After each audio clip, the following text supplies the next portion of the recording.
The Vanishing of Susan Powell, a haunting mystery hook. What if someone you loved vanished into thin air?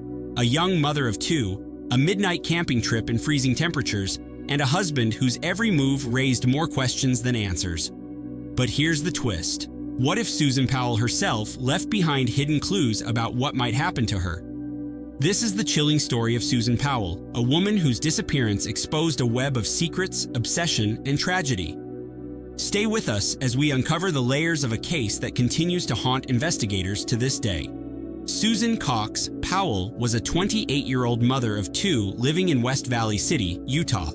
To those around her, she was a dedicated wife, a loving mother, and an active member of her community. But behind the smiles and family photos, Susan's life was far from perfect. Her marriage to Joshua Powell, a man she had fallen in love with in her early 20s, was strained by control, financial struggles, and mounting tension. Susan's friends and family were growing increasingly concerned about her safety, and as it turned out, so was she.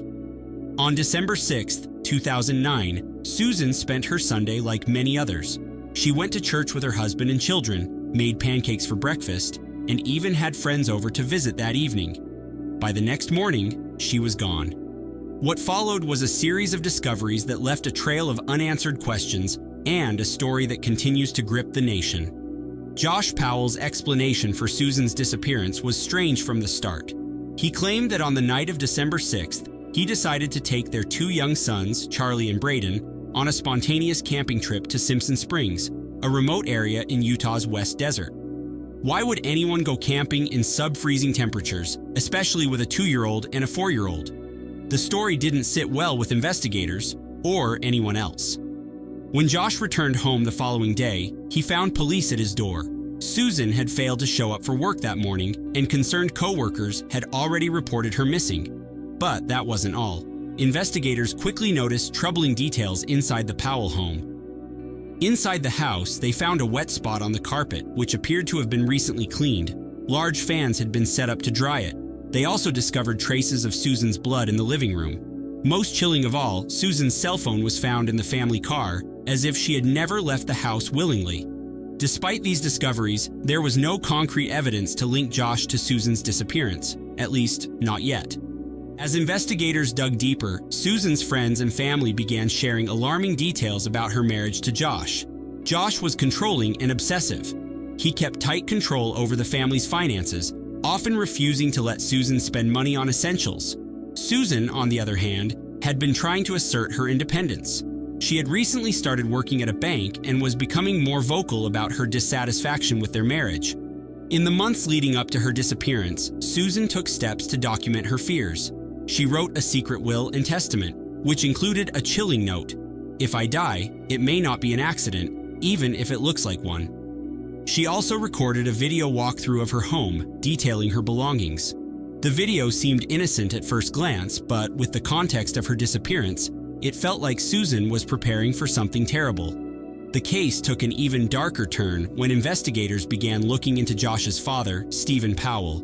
Stephen had an unhealthy obsession with Susan, which he documented extensively in his diaries. He had secretly recorded videos of her, stolen personal items like her underwear, and even written about his fantasies involving her. While Stephen's behavior was deeply disturbing, it added another layer of complexity to the case. Could he have been involved in Susan's disappearance? Or was this yet another example of the dysfunction and danger Susan had been surrounded by? As the investigation continued, Josh's behavior became increasingly erratic. He refused to cooperate fully with police and moved to Puyallup, Washington, to live with his father, taking his two sons with him. Meanwhile, Susan's family fought tirelessly to keep her story in the public eye. They organized vigils, spoke to the media, and even participated in search efforts, but Susan remained missing. Then, in 2011, Stephen Powell was arrested on charges of voyeurism and child pornography. While his arrest provided some justice for his crimes, it did nothing to bring investigators closer to finding Susan. The case took a horrifying turn on February 5, 2012.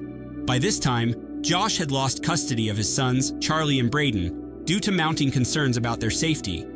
During a supervised visitation, Josh locked the social worker out of the house, doused the interior with gasoline, and set the home on fire, killing himself and his 2 sons in a shocking act of violence.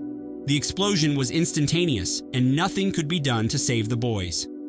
Josh's death closed one chapter of this tragic story but left another wide open. What happened to Susan? Despite extensive searches, Susan's body has never been found. Some believe Josh may have disposed of her remains in the remote Utah desert during his so-called camping trip. Others think he had help, potentially from his father or another unknown accomplice. Susan's family has never stopped searching for answers. They've worked tirelessly to keep her memory alive and to raise awareness about domestic violence. In 2019, authorities conducted another search near an abandoned mine in Utah, but once again, they came up empty-handed. The lack of closure continues to haunt Susan's loved ones. Susan Powell's disappearance is more than just a mystery.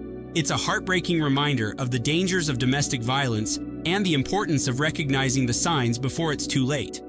Her story has sparked conversations about protecting victims, holding abusers accountable, and the long-lasting impact of these tragedies on families and communities. Susan Powell's story may never have the ending her family so desperately hopes for, but keeping her memory alive is crucial. What do you think happened to Susan? Was her disappearance carefully planned, or did Josh act on impulse? Share your thoughts in the comments below.